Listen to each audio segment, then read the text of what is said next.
Witam serdecznie, Aleksander Wojtysiak. Między światami, życie na Filipinach. Szybki film z odpowiedziami na kilka komentarzy z ostatniego filmu. Mógłbym odpowiadać w komentarzach, ale wtedy nie wszyscy to zobaczą. Nie do wszystkich to dojdzie. Nie przedłużając, zaczynamy. Będzie to krótki vlog. Jest godzina 7:34, jak to nagrywam. Siedzę sobie w nowej kuchni. Za jakieś 10-15 minut prawdopodobnie przyjadą chłopaki do pracy, więc może zmienimy lokalizację, no chyba że się wyrobię. Pierwszy komentarz, który wymaga odpowiedzi i nie wiem ile razy będzie musiało to wybrzmieć, żeby trochę zmienić Wam światopogląd niektórym ludziom, a mianowicie Walter Wiśniewski, wydaje mi się, że tak się nazywasz, pozdrawiam Cię. No jak zwykle zaranna Filipinka, lepsze cwaniarki, tylko zagranicznych faceci z kasą. Odpisałem Ci, ale widzę, że tego typu komentarze pojawiały się już nieraz. Nie rozumiem Twojego komentarza. Jeżeli oglądałbyś moje filmy na bieżąco, kawka, to wiedziałbyś, że moja żona w Norwegii była prawie 15 lat w pracy. Także moja żona pracowała, moja żona jest całkowicie innym przypadkiem niż te Filipinki, które pokazuję Wam. Duża część, nie powiem, że większość, no ale duża część, można przyjąć, że większość vlogerów, którzy biorą sobie jakieś młode kobiety,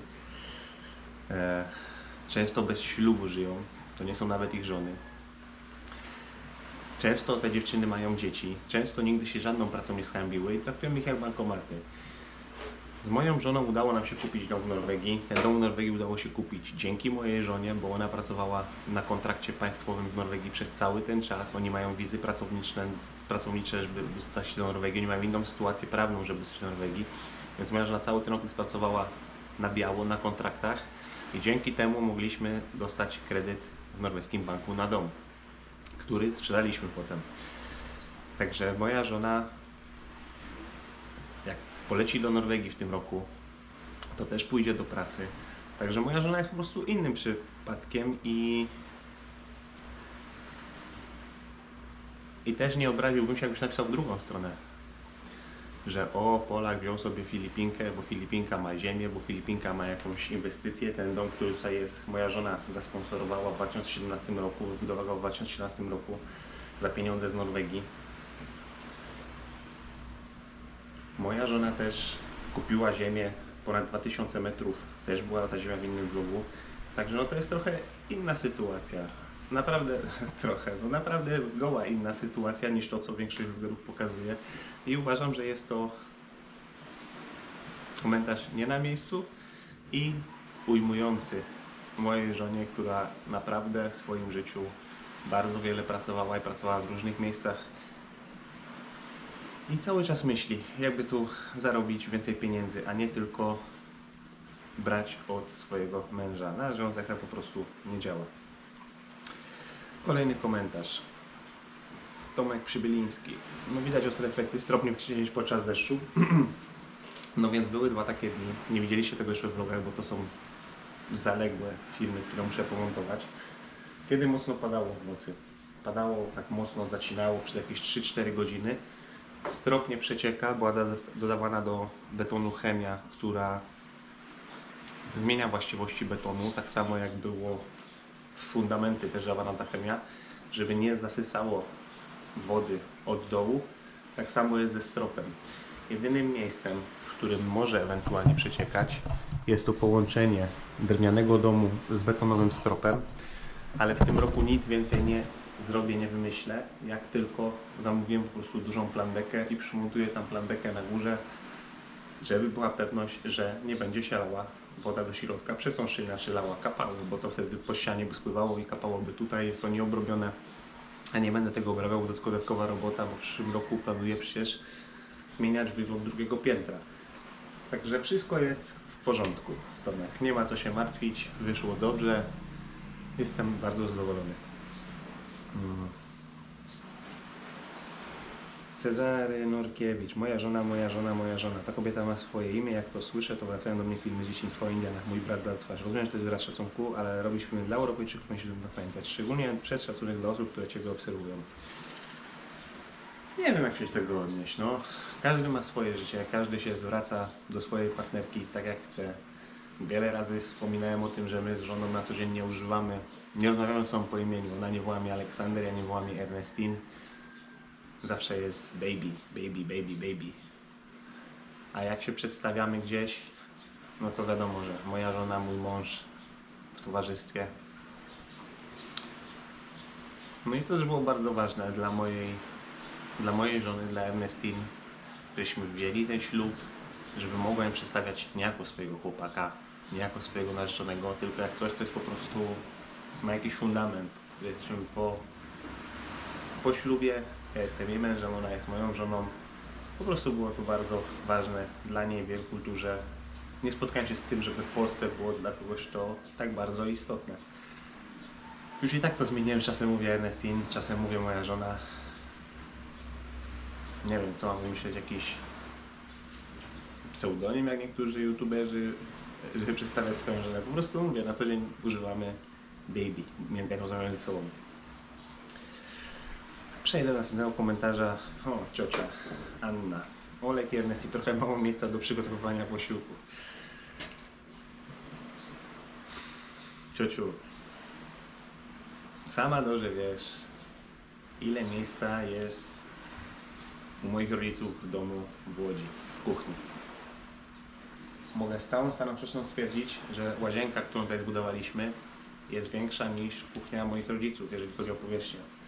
Jeżeli chodzi o pomieszczenie, w którym teraz siedzę, no to ono jest prawdopodobnie wymiarów takich jak mały pokój, w którym dorastałem razem z bratem. Wiem też doskonale, ciociu, jak Twoja kuchnia wygląda w Łodzi. Także proszę się nie martwić, miejsca jest dużo więcej niż kiedykolwiek w życiu miałem w kuchni. Nawet w naszym domu w Norwegii kuchnia nie miała takiego metrażu jak ma tutaj. Teraz tylko kwestia, żeby to jakoś uporządkować, wszystko zrobić tak, żeby było to jak najbardziej funkcjonalne. No ale ja mogę pewne rzeczy sugerować. A i tak kuchnia to nie jest moje królestwo, jak rozumiecie. Także tak jak będzie Ernestine chciała, żeby kuchnia wyglądała, ta kuchnia będzie wyglądała. Jeżeli bym budował, jak w Norwegii mieliśmy garaż, to Ernestine nie wtrącała mi się do tego, jak w środku w garażu ma wyglądać, bo to jest takie moje królestwo. A jeżeli chodzi o kuchnię, którą robiliśmy w Norwegii, to też kuchnię robiłem pod to, jak Ernestine będzie chciała, żeby ta kuchnia wyglądała, bo nie da się ukryć, że po prostu Ernestine częściej przygotowuje posiłki i w głównej mierze zależy mi na tym, żeby ona była w pełni zadowolona z tego, co zrobiliśmy. Chyba tyle. Chyba tyle, jeżeli chodzi o to. Pozdrawiam Cię, Sławę Piasecką, naszego stałego komentującego. Trochę nie bardzo z lewo obok kuchenki, przemyślcie to. Tak jak wspominałem, są dwie możliwości. Dużo bardziej prawdopodobna jest ta możliwość, że lodówka, blat, zlew, palnik, tutaj kuchnia i tutaj stolik. I ja się skłaniam ku tej opcji. Uważam, że to jest opcja najlepsza.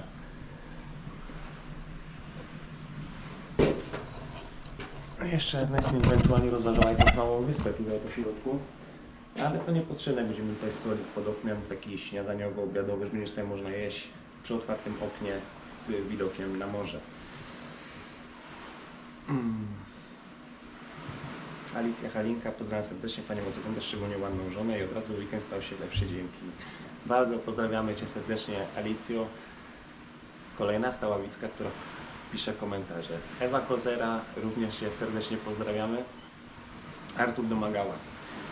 Koniecznie brać rurę ze zbiornika drażowego na zewnątrz, chyba też, żeby wszystkie bakterie z szambla chciały iść do kuchni, na jedzenie no i zapachy. Jeżeli zastosuje się syfon w zlewie, no to woda stanowi automatyczną barierę i dla zapachów, i dla wszystkiego, co tam jest pod nami w zbiorniku drenażowym. Także nie ma z tym problemu. A jeszcze na zewnątrz, poza ściany będzie wypuszczona rura, tak zwane odpowietrzenie szamba, gdzie Jak będzie coś się lało, będziemy brali prysznic, będziemy korzystali z toalet, to będziemy korzystali z kuchni. Nie wiadomo, tam będzie coś spływało do szampa naszego, żeby powietrze mogło gdzieś z tego szampa uchodzić. Tak jak się robi też w Norwegii, odpowietrzenia. Myślę, że w Polsce też się tak robi, że się puszcza rurę po prostu. No i ostatni komentarz, Anna Klima. Witam Państwa, ten drugi projekt kuchni jest lepszy, więcej blatu roboczego w innym miejscu. Pozdrawiam, piesek i kotek przesłynny. Dziękujemy serdecznie, tak jak mówiłem. Pokazałem dwa różne scenariusze tego, jak kuchnia mogłaby wyglądać. I dwa, które są brane pod uwagę. Jeden wydaje mi się, że jest lepszy, drugi jest gorszy. Ale już o tym mówiłem. Będzie tak, jak Ernestine chce. Jeżeli chodzi o zwierzaki, kotek rośnie. Byliśmy wczoraj, dosłownie wczoraj byliśmy u weterynarza na szczepieniu, 1,2 kg. Także kot od czasu... No mówię o Tobie właśnie. Przyszedł. Co tam chcesz? Także mus od czasu, jak go znaleźliśmy, nie pamiętam kiedy dokładnie to było, jest we vlogu, pierwszy vlog, jak go znaleźliśmy, jak go zadobywaliśmy z ulicy, ważył wtedy około 200 gram. Dzisiaj jest kilogram cięższy, jest ogromnym łobuzem, po prostu tajfun chodzący po ziemi. Cały czas by się bawił, wieczorami poluje, ma ciekawą przypadłość, rano jak chce wstać, a my jeszcze śpimy, to wskakuje na łóżko i gryzie nas po nogach, szczególnie Ernestine. Nie wiem, podobało sobie gryzienie Ernestine, bardzo lubi jej dokuczać rano. Ale jest słodziak niesamowity, co nie, mus? Brzuszko. Ach, ty łobuzie. Wczoraj dostał... Good morning. Wczoraj dostał drugą szczepionkę i dobrze rośnie. Właśnie przyszli chłopaki do pracy. Teraz im powiem, co trzeba zrobić. Yeah, we start with the... No, wytłumaczyć szybko. Startujemy z... Chodzi o to, żeby przesiali piasek do tynkowania. Więc mam jeszcze chwilę. A jeżeli chodzi o psiaki, Rosie ma się wyśmienicie. Nie widzieliście tego jeszcze w vlogach, to będzie w następnych vlogach. Tulfi zachorował. Mimo szczepionek, mimo szczepienia, to byłoby szczepienie 5 w jednym albo 7 w jednym jeszcze w Dumagetę. Mamy... Kurde, nie można używać tego słowa na YouTube. Mamy ognisko choroby. Powinienem użyć tego słowa na E. Mamy ognisko choroby na Sikichor, a mianowicie nosówka u psów. Co najmniej 4 psy w okolicy, o których wiem, od rodziny, zachorowały. I Tulfi też złapał nosówkę. Wczoraj byliśmy u weterynarza zarówno z nim, jak i z kotem. I Tulfi dostał antybiotyki, dostał lekarstwa, ale Tulfi bardzo ciężko przechodzi nosówkę obecnie. No mogę powiedzieć, że walczy o życie. Walczy o życie, to co sprawdziłem w internecie.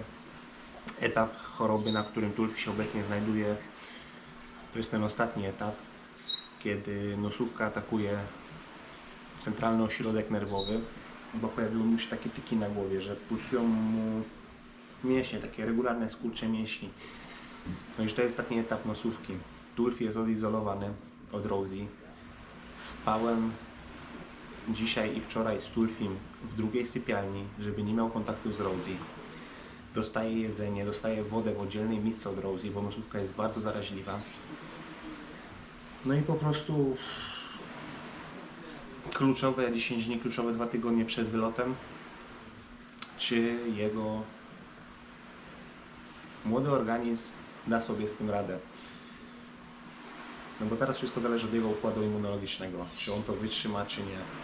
Dostał lekarstwa, tak jak mówię, dostał antybiotyki, dostaje regularnie, jak nie chce pić, no to wodę z strzykawką wpuszczaną do pyszczka. Odpoczywa w sypialni, jak nie śpi ze mną w jednej, to w drugiej jest z Ernestine i tam sobie śpi pod kocem, bo musi mieć cicho, spokój, ciepło. Po Po prostu staramy się jak możemy, żeby dać mu komfortowe warunki do tej walki, ale no Tulfi teraz walczy o życie. Także proszę trzymać kciuki, żeby młodzieniec wygrał tą walkę. Przykro się po prostu na niego patrzy, jak osłab, jak właśnie ma brak apetytu, ale dostaje jedzenie na tyle luksusowe w chwili obecnej, w porównaniu do tego, co dostawał, że i tak je. Dostaje dużo mniej suchego jedzenia, dużo więcej saszetek, głównie na saszetkach, głównie na mięsie, głównie na jeszcze jakichś posiłkach z ryżem i z mięsem zmieszanych, które Nessim przygotowuje, żeby miał jak najwięcej siły do pozbycia się tego wirusa po prostu. A z tego, co czytałem w internecie, nawet jeżeli uda mu się przewalczyć tego wirusa, to może być tak, że niektóre zatyki nerwowe już mu zostaną, bo nosówka po prostu tak działa. No ale mówię, no w chwili obecnej wiemy co najmniej o 4 przypadkach. Jeden pies cioci, od której kupujemy żwir do mieszania betonu. U babci Engarsi też 2 psy, które mają objawy nosówki. Jedyna różnica jest taka, że nasze zwierzaki mają stałą opiekę weterynaryjną. Jak widzimy, że coś się dzieje, dojdziemy do weterynarza. A tutaj nie wszyscy mają na to pieniądze, także trzymamy kciuki za to, żeby Tulfi wyzdrowiał. Kupiliśmy mu lekarstwa i tyle możemy w tej chwili zrobić. Najważniejsze jest to, że nie jest to ta najgorsza forma nosówki, najbardziej rozwinięta, która czytałem w internecie, że normalnie mógłby Tulfi zapadać w śpiączkę, tracić świadomość. Takie rzeczy się nie dzieją, jest cały czas w pełnym kontakcie, reaguje. Widać, że walczy. Dobrze, to by było na tyle, jeżeli chodzi o dzisiejszy vlog. Bierzemy się za pracę. Odpowiedziałem na wszystkie pytania. Po prostu chciałbym, żeby niektóre odpowiedzi wybrzmiały. Nie chciało mi się pisać komentarzy, które zobaczy tylko ta osoba, która skomentowała, a nie więcej osób do tego nie wróci. Dziękuję za oglądanie, dziękuję za komentarze, dziękuję za lajki. Pozdrawiam Was serdecznie. Aleksander Wojtysiak, Między Światami, życie na Filipinach. No i muszę trochę podgonić z vlogami, bo jesteście mocno do tyłu, jak widzicie. Oglądaliście film o rozczarowywaniu, a już mamy zatynkowaną ścianę, tu mamy wstawione tymczasowe okno. Dlaczego tymczasowe, zobaczycie w kolejnych vlogach. Tam też jest tymczasowe zamknięcie, też zobaczycie w kolejnych vlogach. W łazience już jest otynkowana jedna ściana, dzisiaj będzie otynkowana ta ściana i może ta mała. Potem zostaje nam ściana od kuchni, tył i przód i można się brać za dalsze wykańczanie tych 2 pomieszczeń, tak żeby były użyteczne. Pozdrawiam Was serdecznie, do następnego, cześć.